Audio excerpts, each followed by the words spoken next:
fait 7 ans aujourd'hui, jour pour jour, que l'actuel gouvernement a été formé par le président Paul Biya. 7 années plus tard, il y a cette fièvre, vous voyez qu'on va jumeler les deux thèmes qui suivent. Il y a une fièvre qui monte depuis le discours du 31 décembre dernier du président de la République, où il avait parlé d'un gouvernement dans les prochains jours. Vendredi, c'était un jour de folie au Cameroun. Tout le monde avait pratiquement une oreille collée au poste national. 7 ans, c'est la plus longue durée des différents gouvernements du président Paul Biya. On a une trentaine de gouvernements, Valère Bessala. Comment peut se lire cette longévité d'un gouvernement? Non, mais si vous dites 7 ans de gouvernement, la lecture est tout à fait simple. C'est le président qui a laissé que ce soit long. Et que ces gens fassent exactement 6 ans, puisque si on rentre au dernier gouvernement du 4 janvier 2019, oui. Alors, je commence d'abord par lui donner la responsabilité de la longévité, puisqu'il est celui qui signe. Personne d'autre ne signe un gouvernement au Cameroun, c'est lui. S'il n'a pas signé, alors il a voulu que ce soit comme ça. Mais moi, je rentre plutôt dans le fond de votre question, parce que votre question me renvoie plutôt à un bilan. On va peut-être parler de sa promesse d'un prochain gouvernement, on pourra peut-être prospecter. Mais nous avons eu 7 ans de gouvernement des épouses. C'est quoi 7 ans de gouvernement des épouses? Le gouvernement des épouses, des concubins, des concubines. Expliquez-nous, épouse, concubin, concubine. Tout a été à la cuisine pendant ces 7 années. À la cuisine du président, comme dans les cuisines de tous ses collaborateurs, y compris à la SNH. Affaire Savannah, que vous savez très bien. On a ajouté déjà l'affaire C-Star.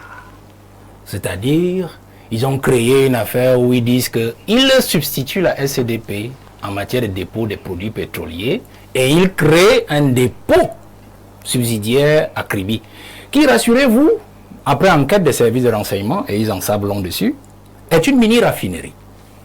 C'est-à-dire qu'ils ont mis le feu à la Sonara en 2017. Le président a nationalisé la Sonara. Et il a décidé quand même de poursuivre la construction. Ils ont anesthésié le projet de reconstruction de la Sonara, c'est-à-dire la partie qui a été incendiée.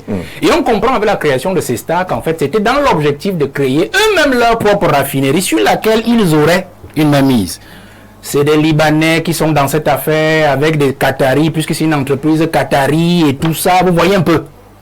Donc ils ont décidé eux-mêmes de raffiner le pétrole qui sort de notre sous-sol, puisque c'est eux qui tiennent en fait tout ce qui négocie la vente de notre pétrole à l'extérieur. Donc, des concubins à la SNH. Des concubines, des épouses. La cuisine du président, c'est aussi cela. Parce que nous avons eu ce genre de gouvernement depuis 7 années. C'est-à-dire que nous avons des ministres qui savent qu'ils ne doivent rien au peuple camerounais. Ils sont ministres parce qu'ils ne contournent pas la cuisine du président. Ils ne font tout ce qu'ils font dans la République, c'est parce qu'ils n'ont de compte à rendre qu'à la cuisine du président. La conséquence, c'est que nous avons eu donc Biya, lui-même intentionnellement, avait nommé un premier ministre qui l'a torchonné. Parce que le premier ministre Dion Ngouté, c'est un inaugurateur chrysanthème. Pendant toutes ces années, je ne sais pas si en 43 ans de premier ministre que Biya a nommé et il a autant humilié un premier ministre comme il a humilié Dion Ngouté. Donc, nous avons eu une république des épouses et des concubines et tout ce que j'ai dit. Nous avons aussi eu une république des filiations, des neveux. L'affaire de l'or. Souvenez-vous de l'or. On a encore vu récemment avec le neveu du président qui était dans une scabreuse affaire dans votre région, vous êtes de l'Est, où on a vu un bruit, des interventions un peu partout. Les populations ont dit non, nous ne voulons plus de cette affaire-là. C'est le neveu du président qui était derrière cette affaire. Et on nous a embrouillés et il est revenu prendre cette affaire-là. Vous voyez? Nous avons une affaire d'or aujourd'hui. Là, je parle maintenant de la République des intérims qui n'en finissent jamais. 4 ministres partis, morts, jamais remplacés. Mais le Cameroun a fonctionné. Alors, la République des intérims nous a montré que, je sors sur l'affaire de l'or, que on a gardé les gens en intérim à la tête de certains ministères parce qu'en fait, on voulait les mettre en coupe réglée pour mettre la main sur certaines ressources. Quand on assure l'intérim, on est libre. On est frileux. On doit travailler pour tous ceux qui nous maintiennent en intérim pour qu'ils nous confirment comme ministre près le moment venu. Et donc, on a mis la main sur l'intérimaire et on parle d'or aujourd'hui. Et le même monsieur, il y a un acte qui circule en 2023 où lui-même il autorisait que l'on relâcha un individu qui avait été arrêté par la douane et la police camerounaise à Douala pour 25 tonnes d'or. Vous connaissez le document qui circule. Alors le mec qui vient nous dit qu'en fait 15 tonnes d'or dont on parle à l'international, rien que pour les Émirats Arabes Unis. Je dis rien que pour les Émirats. C'est-à-dire qu'on ne parle pas du Qatar, de l'or qui est parti au Qatar, on ne parle pas de ceci, rien que pour un seul pays qui a acheté, ou bien où ça a été vendu. Alors il vient justifier. D'accord. Nous avons donc eu ce type de république. Je viens de citer la 3e république des intérims. Mais cette république des intérims nous a montré que Biya a utilisé le Cameroun pour lui-même. C'est-à-dire qu'il utilise la capacité de décréter, la capacité de nomination pour se servir du Cameroun. Parce que nous avions cru que 65 ministres, c'est-à-dire 36 ou 37, plus les assimilés, c'était vraiment utile et que c'était le chiffre qu'il fallait pour que le Cameroun fonctionne. Mais on s'est rendu compte que il y a des ministères qui peuvent disparaître, que rien n'arrivera au Cameroun. Et donc les ressources sont utilisées pour départager entre des individus. Voilà ce que nous retenons, c'est-à-dire les différentes républiques. Donc je voudrais sortir en disant que la question de cette année qui sont en train de s'achever nous montre que Biya a donné le Cameroun à ses proches, c'est-à-dire ses intimes, pour leur dire « je m'en vais » parce que c'est ça les vieux. Il leur a dit « je m'en vais bientôt. Je vous donne cette année pour faire du Cameroun ce que vous voulez. Pillez, enrichissez-vous, bourrez-vous les poches. Peut-être que le moment venu, quand je fermerai les vannes, vous ne direz pas que je ne vous ai jamais rien donné. » Parce qu'à son âge, je suis un fils de grand-parent. Un grand-parent ne met jamais la main dans la poche pour vous donner quelque chose. Vous comprenez? Mon grand-père le faisait simplement. Il vous donnait un de ses investissements, une maison à louer, et vous en faisiez ce que vous voulez. Au bout de 3 ans, il vous la reprenait, il dit je vous avais donné. Si vous n'en avez rien fait, tant pis pour vous. Vous comprenez? C'est ce que Biya a fait de cette année. Donc il nous a perdu. J'espère que ces gens-là vont tirer dans les leçons de ce qui va arriver. Parce que ce n'est pas pour cette caricatural. On va y arriver. La définition, la présentation de ces 7 années. Un véritable record, il faut déjà le dire en termes de chiffres, mais Valère semble indiquer que ça allait dans tous les sens, c'est cette année de gouvernement. Et je pense que, il a dit, moi je pense que c'est l'option Valère, qui n'est pas mauvaise, qui n'est même pas fausse. Il fait du Valère. Nous observons que nous avons traversé cette année difficile, parce que le président ne semblait pas être aux avant-postes de la gouvernance du pays. Il ne semblait pas, ou n'y était pas. Ne semblait pas être. Parce que nous avons eu une notion que l'on appelait les hautes instructions. Les hautes instructions. Ouais, qui ont été, je veux dire, la vedette un peu de la gouvernance pendant ces... Je crois que c'était... je n'ai plus les dates, mais c'est au moins depuis 5 ans.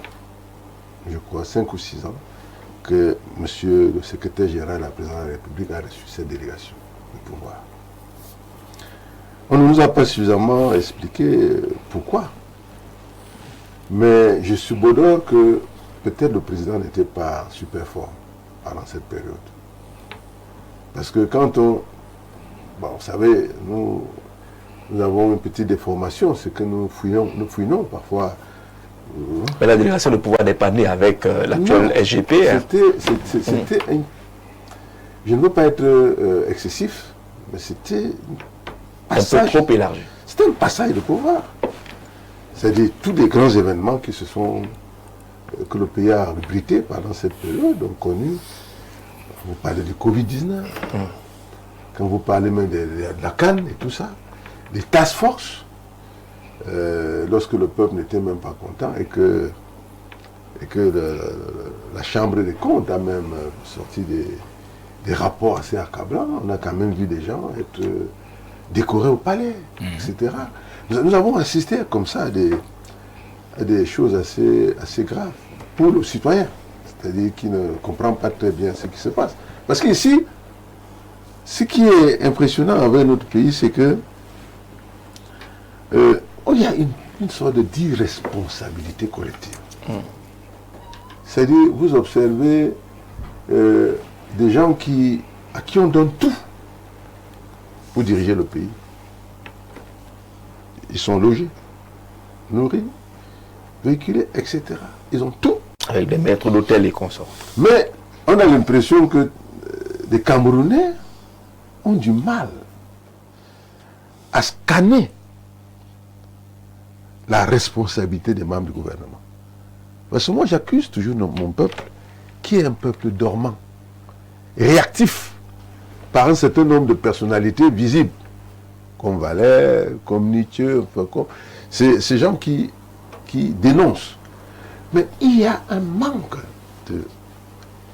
de suivi, y compris dans nos régions. Mais il doit suivre comment ce peuple-là? Il doit faire comment? Un peuple ne doit pas... Vous avez vu ce peuple se mobiliser seulement pour l'élection présidentielle. Ce peuple-là ne se mobilise que pour l'élection présidentielle, en fait, qui ne le concerne pas véritablement. Parce que, comme nous l'avons dit, le président sera là, notre viendra, on va vivre pratiquement les mêmes choses. Mais nous avons les leaders de proximité qui nous doivent des choses. Personne ne regarde comment un maire travaille. Vous avez déjà entendu un jour dans un village du Cameroun qu'un peuple s'est levé contre un maire qui n'a pas... Est-ce que les Camerounais savent même quel est le budget même de sa mairie? Vous parlez donc de là, vous partez de la mairie, vous partez donc dans les gouvernements. Les membres du gouvernement font ce qu'ils veulent. Tout à l'heure, on parlait de Dion Bouté. Bon, moi, je pense que si vous me donnez... Valère Bessala le présente comme un Premier ministre qui a été humilié, si vous me donnez, qui n'a pas joué un rôle attendu du Premier ministre. Si vous me donnez le poste de Premier ministre, oui. Il ne reste pas 7 ans d'humiliation. Donc vous êtes d'accord avec Valère? Non, je ne suis pas d'accord avec Valère 7 ans d'humiliation. Sur le plan de... Je ne suis pas contre lui. Je me suis dit, si moi je suis Premier ministre, vous ne pouvez pas m'humilier pendant 7 ans et je reste là. C'est ça. Vous comprenez? Qu'est-ce que je fais là? Si on m'humilie pendant 7 ans. Lorsque nous étions encore dans la presse écrite, pendant le sommet de l'OUA, il y avait un ministre qui s'appelait Justin Dioro, oui, qui était ministre de l'économie et des finances. Il y a un secrétaire général à l'époque, c'est pas important de le citer, qui voulait s'emparer un peu de produire une task force là-bas au palais. Oui. Avec un jeune qui était avec lui, qui l'accompagnait, un jeune français, franco-camerounais. Et le nom te dépasse. non, c'était important. Ce secrétaire général-là, Exoatitus. Thierry Michel Thierry Michel d'accord. Alors, c'est bien, ça veut dire que j'ai décrit bien. Ça me rassure. Alors, qu'est-ce que Ndioro a fait? Ndioro est allé attendre Paul Biya au palais, à l'aéroport, pendant qu'il voyageait. À l'époque, j'avais parlé de la gouvernance aéroportuaire. Parce que les décisions se prenaient là-bas. C'était le seul endroit où tu étais sûr de rencontrer le président. Ouais. Et il a dit au président que vraiment il ne comprend pas. C'est lui l'argentier du pays. Mais je ne sais pas pourquoi l'argent se retrouve au palais. On donne des ordres là-bas, on dit qu'il faut ouvrir une caisse, je ne sais pas trop quoi. Le président lui a dit, monsieur le ministre de l'économie et des finances, prenez vos responsabilités. Il est parti. Ndioro est venu de là, il a pompé une note. Parce qu'ils avaient ouvert un compte quelque part où les sociétés devaient mettre de l'argent, on avait évalué à peu près à 50 milliards. Celui qui envoie 5 francs là-bas, je ferme tous ces comptes. Mobile l'a fait à l'époque, il a verrouillé tous les comptes de Mobile, l'affaire s'est arrêtée là. Il faut, ma foi, avoir des hommes responsables. Si on dit que vous êtes ministre de quoi que ce soit, et que vous sentez que vous ne pouvez pas travailler, vous dites au président, voilà ton tablier. Qu'est-ce que je fais là? Je porte dans mon compteur d'hommes publics et de gouverneurs publics des fautes qui ne sont pas les miennes. Je suis Premier ministre, chef du gouvernement. Oh non, moi je n'ai jamais rencontré Dion Bouté dans la rue. D'ailleurs, tous ces membres du gouvernement. Je n'ai jamais vu madame le ministre de la ville en train de marcher dans les cassis de Yaoundé, ni à Douala. Je n'ai jamais vu ces gens-là. Ils travaillent quand et comment et où. Et ce n'est pas les premiers. D'accord. En cette année donc, vous pensez que c'est un gouvernement qui n'a pas travaillé? C'est un gouvernement qui a fonctionné de manière abracadabra. Vous l'avez dit, un Premier ministre pratiquement transparent, une équipe gouvernementale non soudée. Voyez, regardez-moi une affaire. Vous voulez refaire les routes à Yaoundé. La route du marché central, la mythique route du marché central. en piteux état. Mais les gens prennent la décision d'aller faire une route à Hala. Ou une route qui reçoit tout Yaoundé, tout le Cameroun est cassé. Quand vous partez, la première route Yaoundé part de Tchinga. Vous traversez au marché central. Cette route est en mauvais état. Allez actuellement à la Cité Verte. Cité Verte, c'est un col du sol. C'est partout. Allez à l'avenue Kennedy. On a compris. Alors, vous avez vu les abandons. Les abandons de chantier. Vous êtes là, vous avez une rue comme l'avenue Kennedy. Personne ne vous explique pourquoi un côté est barré. Après, notre fois, notre côté est barré. Et on ne dit pas aux citoyens pourquoi ça se passe comme ça. Il y a donc, c'est un gouvernement qui a semblé justement souffrir d'un premier ministre qui s'est dit, bon, ok, faites votre chose. Moi, je suis là. Comme on a eu un président du Conseil économique et social pendant des années qui disait, faites vos choses là-bas. Moi, j'ai conçu ma maison, et j'ai mon budget, je n'ai pas de problème. Donc, je crois que ce qui se passe aujourd'hui et que tout le monde guette, peut-être on va revenir là-dessus, n'est pas, à mon avis, il faut qu'on aille dans le fond de la question. On pose la question, on veut un gouvernement, pourquoi? Est-ce que c'est seulement le gouvernement ou bien il y a des nouveaux noms, des nouveaux visages? Il y a un texte qui a disparu, peut-être que Valère peut nous le retrouver, sur l'organisation du gouvernement et la solidarité gouvernementale. C'est un texte des années 86. Il y a même un autre. Alors, la solidarité, c'est parce qu'on il y a un acte de solidarité gouvernementale. C'est-à-dire qu'il y a un mémorandum qui vous oblige quand même à... Il y a un texte du président de la République qui prescrivait la conduite du gouvernement dans son ensemble. Il dit à qui de conduire? Non, c'est un texte. Oui, il dit donc à qui de faire ça. Le chef du gouvernement, José Barré, et qui tient, il faut le dire, de quoi, tous les mercredis ou une fois par mois. Le dernier jeudi du conseil de cabinet. Qui tient quand même un conseil de cabinet. À quoi il sert ce conseil de cabinet? Est-ce qu'on écoute? C'est même sûr que les gens viennent. Merci. Élimine aura pris la parole finalement. Sur la question cette année, la description qui est faite, c'est un gouvernement qui n'a pas de tête, qui n'est pas conduit par un Premier ministre, qui manque de solidarité, qui manque d'efficacité, qui n'est même pas du tout visible sur le terrain. Est-ce que c'est parce ce n'est pas parce qu'il a mis trop long cette année? Premièrement, je ne suis pas pour que les gouvernements changent à tous les coups. Nous sommes des pays extrêmement mal structurés au point où, quand tu nommes même quelqu'un, le temps qu'il lise les dossiers, qu'il comprenne ce qui a été prévu, ce qui se faisait, si tu dois les changer tous les 2 ans, 3 ans, ben, il n'a pas fini de lire. Donc je ne suis pas pour qu'on change les gouvernements tout le temps. Mais je suis pour que le président il vient avec un gouvernement. S'il part, qu'il parte avec le gouvernement. Donc, la durée d'un gouvernement, pour moi, 7 ans, c'est la durée du mandat. Le changement ne doit venir que parce que quelqu'un a été mis à un poste et on s'est rendu compte qu'il n'est pas bon. Mais ça ne doit pas être une espèce de dogme. On doit changer le gouvernement tout le temps, pas forcément. Quand j'ai fini de dire ça, ce qui me paraît important, c'est la qualité des hommes. Vous voyez, le discours de Valère et de Elundu, ces 2 discours ont quelque chose. Ils renvoient à la qualité des hommes. Ce qu'ils peuvent accepter ou qu'ils peuvent refuser. Ils disent humiliation. Ils supposent que ces gens auraient dû refuser cette humiliation. Ils ont raison. Mais il y a quelque chose d'autre.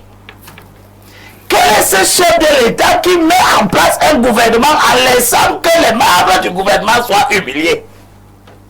Pour que ce soit chaque membre du gouvernement qui se bat pour être respecté. C'est ça le combat. Je suis Premier ministre, je vais donc me battre, je vais vous montrer que c'est moi le Premier ministre. C'est ça qu'on est en train d'aller chercher. Prenez vos responsabilités. Ça veut dire quoi? Quand Melingui s'en va le voir, il n'a pas à dire à Melingui, prenez vos responsabilités.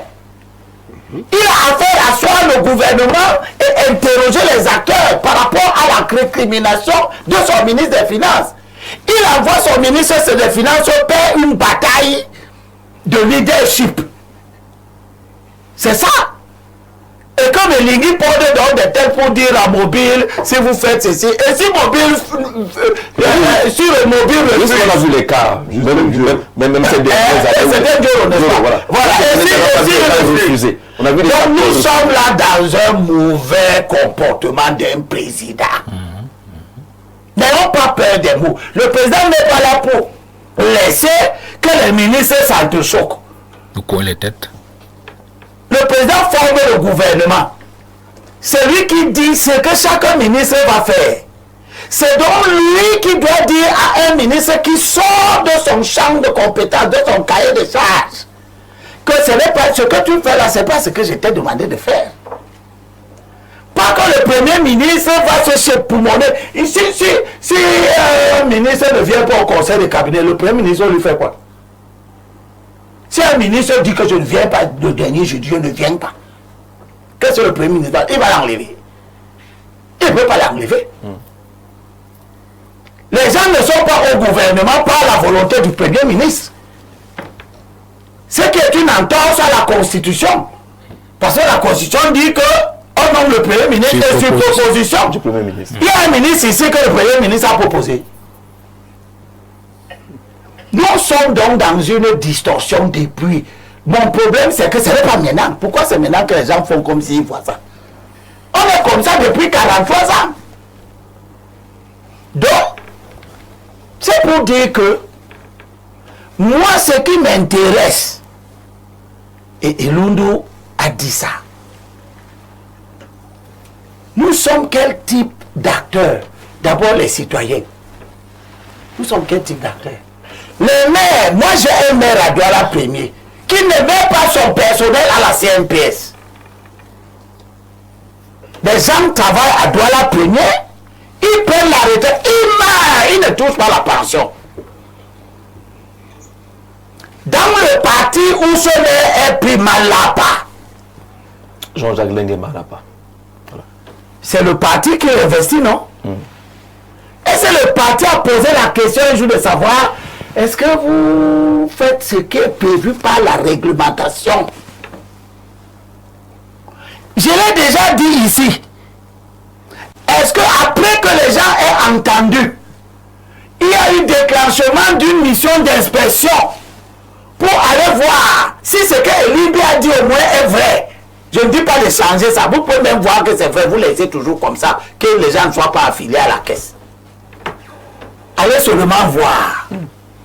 Jean-Jacques, comme ils ont parlé de la responsabilité, oui, on ne peut pas éluder que des hommes qui arrivent au poste pour diriger soient des gens qui savent que si je ne pose pas les actes qui m'ont été demandés, ce ne sera pas quelqu'un d'autre qui sera en faute. C'est bien moi-même. D'accord. C'est en ce sens que ce que nous avons vu au sud, à l'occasion de la mise en place du bureau du conseil régional, est éminemment pédagogique.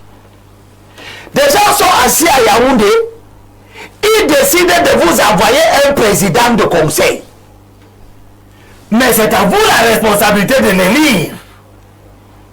Et on vous dit, monsieur, la discipline du parti n'est pas négociable. Pour que vous élisiez quelqu'un que vous ne voulez pas. Mais ceux qui l'ont proposé, ils ne sortent pas en public pour dire que nous, moi, Kouete, avec mon ami Famen Dogo, nous avons décidé que c'est Bikoro qui a coulé les chantiers navals. On a dit que c'est lui que vous devez élire là-bas au sud pour développer la cacao culture, soutenir les petites et moyennes entreprises du sud, donner les bourses, parce que ce sont les missions du conseil régional. Promouvoir les micro-projets générateurs de revenus pour lutter contre le chômage. Eh bien, Cathy Meba et les autres ont dit non. Ils ont pris leur responsabilité. Là, on a compris. Est-ce que vous, à Douala, vous avez pris votre responsabilité en disant que ce président de conseil régional sortant qui vient de faire 5 ans, qui n'a rien fait, qui n'a donné de de bourse à personne. En 5 ans, il est parti créer le siège de l'hôtel régional. Derrière le tribunal de grande instance, un édifice sans panache qui ne ressemble à rien, qui n'a rien à voir avec ce que Emma Basile a laissé à la ville de Yaoundé comme hôtel de ville. Et qui est à l'honneur et qui satisfait tout le monde. D'accord. On a compris la notion de responsabilité. La responsabilité, merci, on va avancer. Facteur humain. Merci, on va avancer. La qualité des hommes que nous mettons Le casting. Merci. On va avancer. 7 ans déjà, le gouvernement John Gouté, professeur, si on écoute les uns les autres, on va retenir que c'est un gouvernement qui n'a pas fonctionné, qui a mal fonctionné, qui n'était pas dirigé, qui n'avait pas de direction pratiquement. Est-ce que ce n'est pas parce qu'il n'y a pas eu des instances d'évaluation comme un conseil de ministres, on n'a pratiquement pas connu? Non, je pense qu'il faut voir les choses avec lucidité. On ne peut pas dire que le gouvernement n'ait pas fonctionné. On ne peut pas dire que ce gouvernement n'ait suscité que des problèmes. Et même lorsqu'il y a des problèmes, il faut pouvoir analyser le fond des choses. Ce qu'il faut d'abord dire, c'est qu'un système institutionnel est vivant. Et un système institutionnel évolue. C'est pourquoi de temps en temps, il faut le redynamiser pour lui donner du souffle. De ce point de vue, l'une des difficultés que notre pays a, c'est que il a une nouvelle évolution institutionnelle qui a été fixée normativement, la décentralisation. Mais l'esprit dominant reste le centralisme. Ça crée donc des distorsions parce que nous devons fonctionner dans la nouvelle matrice qui est la décentralisation, mais beaucoup d'acteurs conservent l'esprit du système ancien. Ça, c'est la première chose. Deuxième chose, c'est que plus le temps avance, plus les problèmes se complexifient. Donc, même au niveau central, le président de la République ne peut pas tout gérer. Et d'ailleurs, le président de la République n'a jamais tout géré dans le sens absolu. Voilà pourquoi il y a un appareil, d'abord d'État, qui est implanté pour être fixé dans le pays, à travers l'administration et l'administration déconcentrée. Puis ensuite, maintenant, les administrations décentralisées qui sont arrivées. Voilà pourquoi il y a un appareil gouvernemental. Il y a toujours eu les hautes instructions. Et une partie de ce qu'on dit n'est que de la dramatisation et de la théâtralisation. Depuis les années 60, les hautes instructions sont un élément, pas le seul, pour la conduite du système. Et c'est délégation de signature, pas délégation de pouvoir. C'est délégation de signature. On est d'accord, mais Voilà. dans le fond, laissez-moi délégation de pouvoir. Non, non, il n'y a pas de délégation de pouvoir. Si vous pensez qu'il y a délégation de pouvoir, vous vous trompez. Personne n'ayant été mandaté ne peut faire le travail du président de la République. Même si le président de la République voulait même vous donner tout lui son demandant pouvoir, de discriminer lui-même les sujets qui doivent être soumis à son attention. Mais attention, Oui. vous voyez un côté, c'est pas comme ça que ça fonctionne. La discrimination ne suffit pas que vous allez décider n'importe comment. Vous devez demander au président de la République. Attention. Celui qui croit que ça veut dire que bon, moi, Vous recevez un dossier, et oui, puis vous je fais ce que je veux, vous choisissez celui que vous avez donné au président. Il se trompe. Bon, ce que tu dis là, c'est le principe. Il n'y a pas un problème. Ou bien c'est réellement Ce que ça sont va. les faits. Ce sont les faits. Maintenant, Ce sont les faits. Voici ce que tu C'est as dit. la mythologie, parce que c'est de la pure mythologie. La mythologie d'un secrétaire général de la présidence de la République qui serait président de fait, ce sont des histoires. Ça ne veut pas dire que le rôle du secrétaire général dans la coordination n'est pas important. C'est un rôle très important, mais ça tient à la nature du système institutionnel. C'est-à-dire, le système institutionnel marque clairement la prépondérance de l'exécutif présidentiel. Cette prépondérance est politico-institutionnelle, elle est aussi politico-administrative. Et c'est le secrétaire général de la présidence qui exprime la prépondérance politico-administrative. Et là, il y a donc le problème qui est dans la structure du système, c'est que pour faire la coordination, il y a deux pôles. Oui. Il y a le pôle présidentiel, à travers le secrétaire général, la présidente de la République, et il y a le pôle du Premier ministre. Et il est tout à fait excessif de dire que le Premier ministre inaugure les chrysanthèmes. Ce n'est pas vrai. C'est ce qu'on a observé. Non, ce n'est pas vrai. Ce n'est pas vrai. Il faut être un peu juste. Le Premier ministre reste important, mais dans une sphère précise. La sphère administrative, propre. Maintenant, comme cette sphère administrative touche à son sommet, à la sphère politico-institutionnelle, il faut établir donc un cadre de concertation avec le président de la République qui opère à travers le secrétaire général. S'il te plaît, une petite Vous seconde. avez parlé longtemps. Laissez-moi aussi Là, je vais réagir. Vous allez poser la question après. Laissez-moi aller, je vais réagir. Donc, c'est là où il y a quelque chose à resserrer. C'est-à-dire, c'est les mécanismes de concertation et le suivi de la concertation entre les deux pôles. Et comme ça s'est desserré, c'est donc là où il peut y avoir des problèmes. Bon, maintenant, ce gouvernement-là, il a tenu, mais on ne peut pas dire qu'il est tenu sans problème. Les problèmes de conflit, Il y en a eu de beaucoup, compétences, Oui.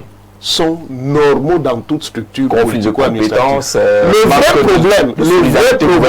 vrai problème, Oui. c'est les lieux d'arbitrage, ce sont les instances d'arbitrage. C'est donc quand il y a conflit comme ça, et c'est normal, puisque il faut découper les domaines, et il y a toujours des zones de chevauchement. Il faut donc que les instances d'arbitrage interviennent. On peut donc les établir, soit au niveau du Conseil des ministres, soit même au niveau du conseil de cabinet, qui n'est pas sans importance, comme on le fait croire. Il ne peut évidemment pas avoir la même portée politique qu'un conseil des ministres, nous sommes d'accord, mais il est très important pour l'animation du gouvernement. Maintenant, quand il y a des conflits, au-delà des instances d'arbitrage, il y a aussi la question de la sanction. Un gouvernement a une hiérarchie. Donc, si quelqu'un, par exemple, est ministre, et qu'il y a un problème avec le Premier ministre, il se rapporte à la hiérarchie supérieure pour dire, voici le problème, qu'est-ce qu'on fait? Et on doit donc lui dire, voilà ce qu'on fait. Mais il ne peut pas entrer ouvertement en conflit avec l'autorité hiérarchique supérieure, et on laisse ça comme ça. D'accord. Monsieur, docteur, donc, quelle est la question? Ce n'est même plus une question, parce que tu as parlé. Je veux seulement demander à ceux qui nous ont écoutés s'ils ont compris quelque chose. Bon, comme je suis tellement bête et tellement absurde que je peux dire tu nous expliques rationnellement un fonctionnement informel. Quel fonctionnement informel? Lequel informel? La Constitution du Cameroun a défini les rôles. Et où est l'informalité? Laisse-moi parler. Elle a défini les rôles. Voici ce qu'elle dit. Le gouvernement est chargé de la mise en œuvre de la politique de la nation telle que définie par le président de la République. Article 12. Le Premier ministre est le chef du gouvernement et dirige l'action de celui-ci. Il est chargé de l'exécution des lois. Le Premier ministre exerce le pouvoir réglementaire et nomme aux emplois. C'est pas ce que tu as dit. C'est ce que je dis, monsieur. Sous réserve de la mise l'action gouvernementale, c'est ce que je n'ai écouté. Ils ne sont pas déformés. C'est ce que tu as dit. On veut dire la Constitution. Non, il est juste en train de dire la Tu Constitution. as parlé, je n'ai pas compris où tu mets le secrétaire général et où tu mets le Premier ministre.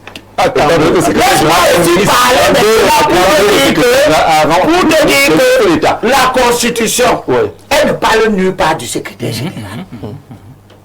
Mais elle parle du président de La la République. Constitution, Elle ne parle du président de la République, monsieur. Informel qu'on C'est appelle même pas un organe. cabinet.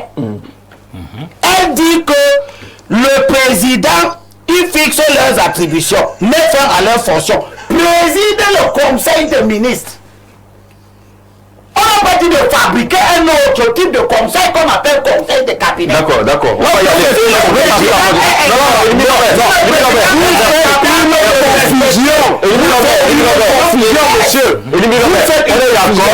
Populisme, la régulation politico-constitutionnelle n'est pas la régulation politico-administrative. Le terme de régulation politico-administrative. La régulation politico-administrative, c'est une chose. La régulation politico-constitutionnelle, c'est avec une autre. Alors, on a compris. C'est avec une autre. Valère, écoutez, vous lisez mal la Constitution. Oui, c'est la ligne. Vous connaissez pas le mécanisme de Merci, professeur. Merci, Vous le professeur. connaissez bien. Le résultat que ça a donné, c'est des querelles de gouvernement en en plus. Alors, on va pas faire la avec querelle les ici. décisions du gouvernement. On va donc pas faire la querelle, c'est Libby Robert. C'est Valère Bessela qui a la parole maintenant. On a dit qu'il coordonne l'action gouvernementale, il définit le cadre dans lequel il peut faire sa coordination. Ça peut être le conseil, ça peut être autre chose. Ce n'est pas ça le plus important, c'est le fond qui est important. Valère, vous avez écouté la langue, pour ça vous vouliez réagir. Oui, le docteur, je le prie de m'excuser. Voilà. C'est lui qui Ne devait pas ça. parler. Non, je voudrais dire que non. Bob ça, lui, il est dans la théorie pure. Hein. C'est ça. Il est dans la théorie pure. C'est ça. Qui est un peu le monde. La délégation de pouvoir est réprouvée en droit. C'est-à-dire, elle n'est même pas reconnue. Mais c'est la délégation de signature. C'est la Sauf délégation que dans de la signature qui pratique prévaut. Quelle administrative, pratique? dans la pratique administrative, et là je parle comme administrateur, la délégation de signature induit très généralement une délégation de pouvoir. C'est faux, monsieur. C'est Je faux. vous donne l'article 3 ou 4. C'est faux. Ma mémoire peut me faire défaillance sur l'arrêté portant délégation de signature au secrétaire général président de la République. Vous avez cité d'ailleurs. Oui. Discrimine les affaires apportées à Alors, l'attention attention. du chef de l'État. Alors. C'est une délégation de pouvoir. Quelle délégation? Il peut décider que vous parlez de C'est cette délégation de pouvoir, ça. Je vous ai écouté. C'est ça la délégation de pouvoir. C'est pas la délégation de pouvoir. Si vous dites qu'il discrimine, ça veut dire que c'est lui qui a le pouvoir et qui oriente le pouvoir vers le président de la République. Alors que tu n'es pas ça. Donc il a un pouvoir. Les uns les autres peuvent aller. C'est Oui, je comprends. Valère Bessela a la parole. Il a dit Continuez. que cette délégation-là, cet article induit. Ça n'induit rien du tout. Est-ce que je peux continuer pour Qui établit d'abord le mécanisme faisant qu'il discrimine? C'est qui Est-ce que établit? je peux continuer pour ça? Allez-y, Qui Valère. établit? La discrimination est en elle-même déjà un pouvoir. C'est-à-dire que le chef vous dit, délégation de signature, ça veut dire que il y a un type d'acte que vous pouvez signer. Dans cette délégation de signature, vous allez lire très bien. Il a le pouvoir de signer des actes, par exemple, qui concernent la police. Et donc, dans la discrimination elle-même est un pouvoir. C'est-à-dire que le fait que vous vous asseyez, vous avez 10 dossiers devant vous, que normalement, on adresse au président de la République, parce que c'est lui le chef. Oui. Vous voyez? Oui. Et vous dites, tel dossier, je le mets de côté. C'est lui. Vous voyez comment ils sont contradictoires? Ils sont contradictoires. En même temps, vous êtes parfaitement contradictoire parce qu'en même temps, S'il vous plaît. vous êtes parfaitement contradictoire. Laisse aussi parler. Valère va chuter. Je ne laisserai pas l'imposture. Je ne laisserai pas l'imposture. Sinon, vous allez reprendre la parole. On va reprendre la parole et permettre à Valère d'aller jusqu'au bout. Pour ceux qui nous suivent à la maison, discrimination peut être, ou discriminer peut être un gros mot pour vous. Discriminer veut dire choisir. Quand on vous dit, vous pouvez choisir, ça veut dire qu'on Ce que vous voulez nous on vous donne un pouvoir de dire au chef ce que vous voulez ou de lui envoyer le dossier que vous pensez être important à porter à son attention. Ça, c'est le langage administratif. Vous comprenez? Je vais aller plus loin. Vous comprenez? Et M. Libby l'a dit tout à l'heure. Il n'existe pas, le professeur parle de conseil ministériel, de conseil des ministres. Il n'existe pas de conseil des ministres au Cameroun. La Constitution dit, article 10, et M. Libby l'a cité, conseil ministériel. Ça veut dire que dans la pratique constitutionnelle et dans l'écriture, la légistique constitutionnelle, on a enlevé tout esprit au ministre. C'est-à-dire que la capacité pour un ministre d'exister devant le président. C'est pour ça que les gens se plaignent. Moi, je me dis, les gens disent, le président est arrivé, il a fait un discours, il a tourné, il est parti. C'est le conseil ministériel. Un conseil des ministres, ça veut dire que les ministres discutent avec le président. Donc, ils ont une personnalité. Il ne veut pas faire une communication. Et c'est la même chose qu'on a fait avec le chef du gouvernement, c'est le conseil de cabinet. Quand on dit conseil de cabinet, qui est dans le cabinet du Premier ministre? Qui est dans le cabinet du Premier ministre? Non, ce n'est pas du Premier ministre qu'il s'agit, et vous le savez parfaitement.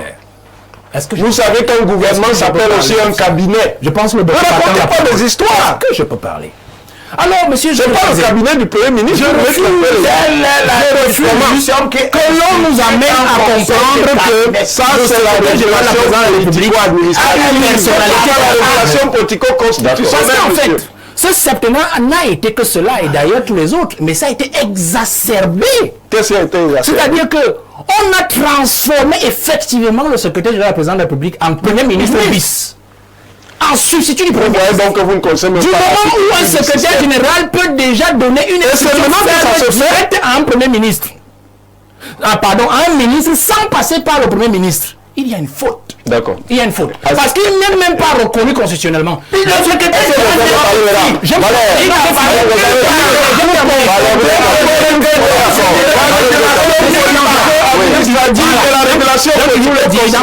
administrative. Pour ceux qui font l'administration, je leur dis toujours une chose, c'est que le secrétaire général de la présidence de la République, son alter ego, c'est le secrétaire général d'un ministère. Et que la présidence de la République est un ministère d'abord comme les autres. Que les gens n'oublient jamais cela. C'est-à-dire que le président est cet président de la République. Vous comprenez? Mais il est ministre de la présidence de la République avec pour cheville ouvrière un secrétaire général qui est chargé de la gestion quotidienne de la présidence de la République.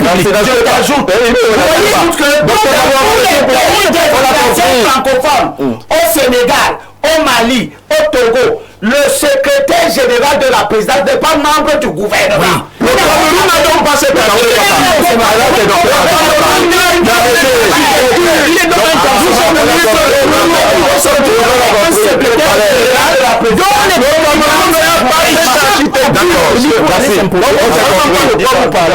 Docteur, sur cette question, 7 ans de gouvernement, vous avez écouté les uns les autres, vous avez le regard un peu de la diaspora. Est-ce que c'est ce que vous regardez, vous retenez de ce gouvernement John Gote qui est vieux de 7 ans? Alors, à la suite de cet échange vigoureux, on peut bien comprendre quelles sont les positions des uns et des autres. Alors, qu'est-ce que je veux dire? Je veux dire que ça relève de l'irrationnel, ce qui se passe au Cameroun. C'est-à-dire, quand on essaye de comparer avec, on va dire, vous avez dit d'où je viens, en France ou dans d'autres pays, j'ai dit c'est irrationnel tout ce qui se passe au Cameroun. Vous avez un chef d'État qui est, je suis désolé de le dire, absent, bien que nous soutenons les institutions, il est absent, qui décide de passer par une délégation de signature et qui, ma foi, je pense qu'il se nourrit beaucoup de conflits. J'ai observé de très près le dernier remaniement du 4 janvier 2019, oui, où on a vu un secrétaire général qui a été élevé au grade de ministre d'État. Oui. Voilà. Pour essayer d'équilibrer. Et on a vu au niveau du fonctionnement de l'État, mais on a des ministres aujourd'hui qui sont carrément affiliés au secrétaire général. Je ne vais pas prononcer le nom. Voilà. On a des ministres qui sont affiliés à lui. Et le regard maintenant de ce médecin que je vais poser, quand on va convoquer les actants, mais nous avons des ministres, du moins nous de la diaspora, quand on observe, des ministres impopulaires et incompétents, il faut le dire. On ne doit pas avoir peur de prononcer les mots. Nous avons eu des différentes affaires. Hein? J'ai eu le bonheur d'écouter le professeur Mathias Ourangui il y a environ, je crois, 10 à 11 ans, sur l'ouvrage de Magloire Lateux, qui était sur la problématique de l'insoumission de l'État au droit. Mais c'est un très bel ouvrage, où vous avez des décisions de justice qui sont rendues, mais un ministre décide unilatéralement de ne pas l'appliquer. Devant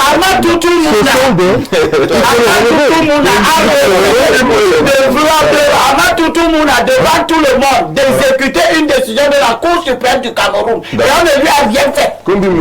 Vous avez dans des exemples comme cela, au niveau de la FECAFOOT, nous avons vu ce qui s'est passé, sans être pro X ou Y, mais nous voyons des incompétents. Excusez-moi, ce sont des ennemis, mais franchement, quand quelqu'un est incompétent, il faut dire qu'il est incompétent. Et c'est donc, on est un peu dans un panier à crabes où on a un peu l'impression... Mais vous dites qu'ils sont incompétents, mais celui qui les nomme n'a pas jugé qu'ils étaient incompétents. Ils sont là depuis 7 ans. Ils n'ont pas été sanctionnés. Alors, j'ai pas envie de donner un mauvais qualificatif de peur, parce qu'au Cameroun, il paraît qu'on arrête les gens quand ils parlent. Allez-y, donnez votre qualificatif. Voilà. Je dis, on fonctionne un peu dans un panier à crabe où je pense que le chef de l'État trouve un malin plaisir à voir ses gars se charcuter entre eux. C'est-à-dire, il laisse faire, il laisse pourrir l'affaire. Alors. Et après, voilà, aucune sanction ne tombe. Vous ne pouvez pas me dire qu'avec les différents rapports que nous avons eus avec la NIF, le Consulpé et tout ce qui épinglait de manière claire des membres du gouvernement, mais qui sont encore en fonction. Je suis également désolé qu'on n'a pas cette culture de la démission où on a un monsieur qui peut, voilà, se défendre. C'est tout simplement intolérable. Et j'ai dit, cette façon de fonctionner n'est pas correcte. On a donc un chef de l'État aujourd'hui qui est totalement épuisé. Le mandat de l'espérance, c'est quelque chose d'aérien. On a bien beau faire les différences entre l'espoir avec des mots que je ne vais pas prononcer, la personne, vous savez de qui je parle, mais je dis que c'est totalement aérien. La vie va, le panier de la ménagère au Cameroun, j'ai mes soeurs, j'ai mes amis, j'ai des gens, mais elles croupissent sous le poids des dettes au quartier pour aller emprunter un cube de 25, pour aller acheter le gaz et tout. Mais je dis que ces messieurs ne sont pas conscients. Mais Jean-Jacques, j'étais au Gabon il y a, ça fait 2 semaines, pas 2 semaines, 3 semaines par là, on appelle ça comment? Séjour de recherche à l'université Omar Bongo. Alors, un quartier, ceux qui sont au Gabon peuvent connaître ce quartier, on l'appelle le quartier Charbonnage, qui est l'équivalent de Bastos, on peut dire. Oui. C'est un quartier résidentiel. Et je vous assure qu'un ministre de la République, qui nous écoute peut-être, mais ce monsieur a un domaine incroyable de ce côté. Voilà. Et des investissements colossaux. C'est-à-dire, les messieurs n'investissent plus au Cameroun, ils n'envoient plus les capitaux à l'étranger, ils vont à côté le Gabon. Pour aller au Gabon, vous traversez la frontière simplement. Un ministre camerounais. Je vous dis un ministre camerounais. Il a des investissements, il a un domaine incroyable. Je vous dis que ceux qui sont au Gabon, ils m'écoutent. Ils pourront réagir là tout à l'heure.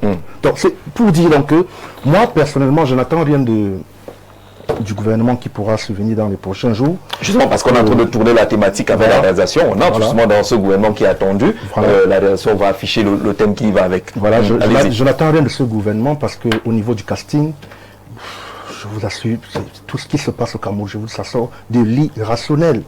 Vous voyez des hommes politiques qui veulent leur part. Vous voyez ceux qui sont là, des courtisans, des coquins, des copains. On ne peut pas bâtir une nation avec des gens incompétents. Chez moi et je vous ai dit quand j'ai pris la parole tout à l'heure, dans la Moufou Famba, à l'occasion d'une association des Mveleux, parce que je suis Mveleux, initiée par le président du groupe parlementaire, son Roger Melingui. Mais moi j'ai vu une femme politique, qui ne connaît même pas, d'envergure, qui ne connaît pas la définition du RDPC. Elle a défini le RDPC comme le rassemblement dynamique du peuple camerounais. Vous voyez, c'est avec ce genre de personnes, lorsqu'on fait des consultations, et elle sera nommée demain. Donc, moi je dis, pour sortir définitivement du sujet, le président Paul Biya est un chef d'État usé, fatigué. Et c'est le Camerounais. C'est ce qui justifie ce qu'on voit aujourd'hui. Chacun tire son but de pouvoir. Il se pose en public, les membres du gouvernement. Ils ne s'accordent pas, ils ne s'accompagnent pas. Pas de solidarité gouvernementale. On n'a pas de solidarité gouvernementale. On voit un ministre qui dit X, l'autre dit Y, il fait tout pour couler l'autre.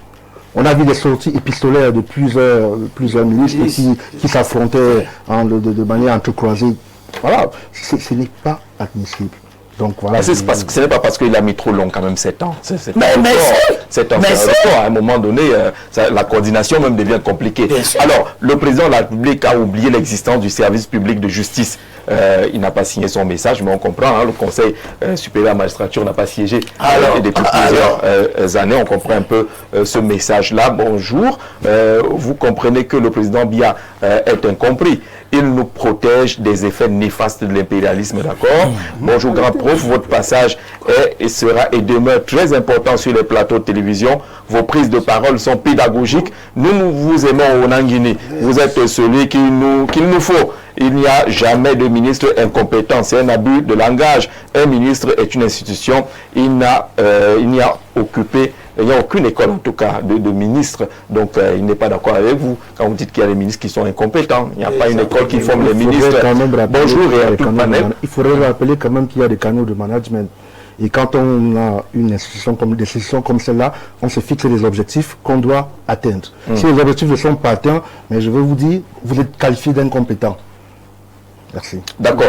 Bonjour à vous, tout le panel d'Info TV. Le professeur, franchement, il n'est pas d'accord avec vous. Il dit que c'est une malhonnêteté intellectuelle sans pareil. Quelle différence y a-t-il entre la délégation de pouvoir et la délégation de signature avec pouvoir de discrimination des affaires? Voilà dans les absurdités que vous occasionnez. Donc, il estime qu'il n'y a pas de différence de délégation de pouvoir et délégation de signature. Et il croit qu'il a raison. Voilà. Monsieur Onangili, être bien aérien veut perdre en conjecture les téléspectateurs le décret relatif à la délégation de signature parle bien de la discrimination. C'est ça qui fait que c'est une délégation de pouvoir. Monsieur, on a donné la compétence de discriminer, vraiment compris qu'elle a un pouvoir. D'accord. Et celui qui lui a donné cette délégation ne lui a jamais fait de recadrage en lui disant que vous en savez, ne pas donner le pouvoir, vous en savez, soustraire de l'information. Alors, bon, est-ce que vous en savez? Mais vous parlez de quoi, M. Elimbi? Elimbi Robert. On peut parler de quoi? C'est ésotérique. On va avancer. C'est ésotérique. C'est ésotérique. Il faut entrer dans quel cercle? Il faut savoir, il faut connaître les sciences du gouvernement.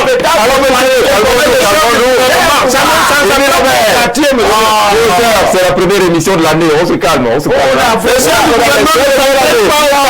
faut laisser ça convaincre les alors on entre dans cette thématique-là, s'il vous plaît. On a les gymnastiques du gouvernement ne s'appellent pas un quartier. Merci. Il faut arrêter.